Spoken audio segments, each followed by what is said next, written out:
आदाब, मैं हूं आपके साथ नदीम अकरम और आप देख रहे हैं पल पल न्यूज। आज की सबसे बड़ी खबर तुर्की के अंकारा में हुए बड़े दहशतगर्दी हमले से जुड़ी है, जिसने पूरे देश को हिला करके रख दिया है।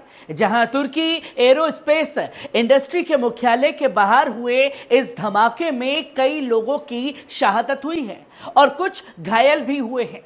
तुर्की के गृह मंत्री ने इसे दहशतगर्दी हमला करार दिया है और इसके अलावा राष्ट्रपति रेसिप तैयब अर्दोगान इस वक्त रूस में ब्रिक्स शिखर सम्मेलन में हैं और देश की सुरक्षा को लेकर कई सवाल भी लगातार उठाए जा रहे हैं। हम इस खबर पर पूरी जानकारी के साथ लौटेंगे, लेकिन सबसे पहले नजर डालते हैं। तो आपने देखा कि तुर्की के एरोस्पेस इंडस्ट्रियल एरिया के अंकारा में फैसिलिटी पर हुए दहशतगर्दी हमले में 2 दहशतगर्दों को मार गिराया गया है।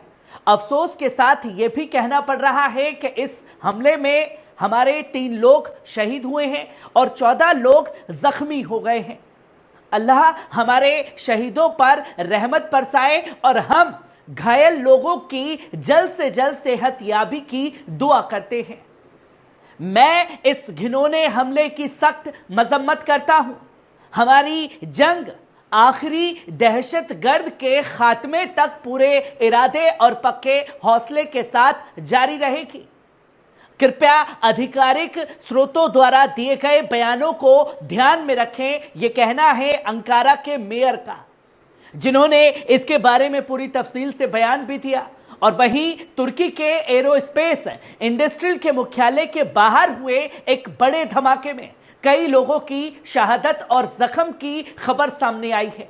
जैसा कि तुर्की के गृह मंत्री ने बुधवार को इसे दहशतगर्दी हमला करार दिया है, जो कि एक बड़ा आतंकी हमला साफ तौर पर देखा गया, जहां तुर्की एरोस्पेस इंडस्ट्री के खिलाफ एक दहशतगर्द हमला होना। अफसोस के साथ कहना यह पड़ रहा है कि कुछ लोग इसमें शहीद हो गए हैं, जो कि यह बयान लोगों के सामने आया है। और अली येरलिकिया ने अपने ट्विटर हैंडल पर इस बात को लिखा और बताया कि कैसे कैसे इस घटना को अंजाम दिया गया। मीडिया रिपोर्ट्स में धमाके के बाद काले धुएं के बादल और एक बड़े आग की लपटों को देखा गया, जिसे दिखाया गया है, जो अंकारा से तकरीबन 40 किलोमीटर उत्तर में स्थित एक छोटा सा शहर है। और यह बताया गया कि खबर तुर्क टीवी ने इस बात की तस्दीक की कि वहां एक बंधक स्थिति जारी है, बिना और जानकारी दिए, जबकि निजी एनडीटीवी टीवी के धमाके के बाद फायरिंग की आवाजें सुनाने की बात कही है। धमाका करीब 4 बजे हुआ है और हमले की जिम्मेदारी अभी तक किसी दहशतगर्दी ने नहीं ली है, लेकिन तुर्की के न्याय मंत्री ने यह साफ तौर पर बताया है कि हम इस मामले की जांच शुरू कर रहे हैं और ये जांच की रिपोर्ट जो है वो जनता के सामने रखी जाएगी। वहीं एनटीवी के मुताबिक यह एक आत्मघाती हमला था, जिसमें दहशतगर्दों का एक समूह टीएआई के मुख्यालय में घुसा और उनमें से एक ने खुद को उड़ा लिया।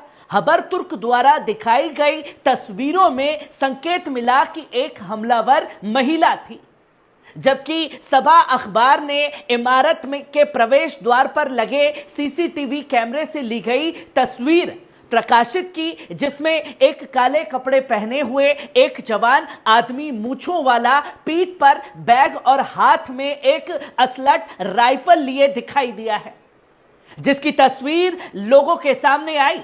इस हमले की निंदा परिवहन मंत्री अब्दुल कादिर उर्गुलू ने भी की है और विपक्ष के नेता उजुगुर ओजिल ने भी की है, जहां सीएचपी के प्रमुख हैं। मैं ये बताता हूं कि टीआई की फैसिलिटी पर हुए दहशतगर्द हमले की सख्त मजम्मत करता हूं। मैं दहशतगर्दी की निंदा करता हूं, चाहे वे कहीं से भी और किसी के भी द्वारा हो। ओजल ने अपने एक्स पोस्ट पर इस बात को लिखा है।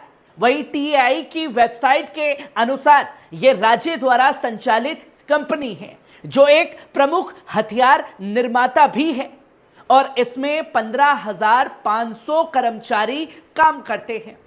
इसका उत्पादन स्थल 5 मिलियन वर्ग मीटर के क्षेत्र में फैला हुआ है, जो कि यह सबसे बड़ा हमला जो है जहां हथियार बनते हैं उस फैक्ट्री पर किया गया।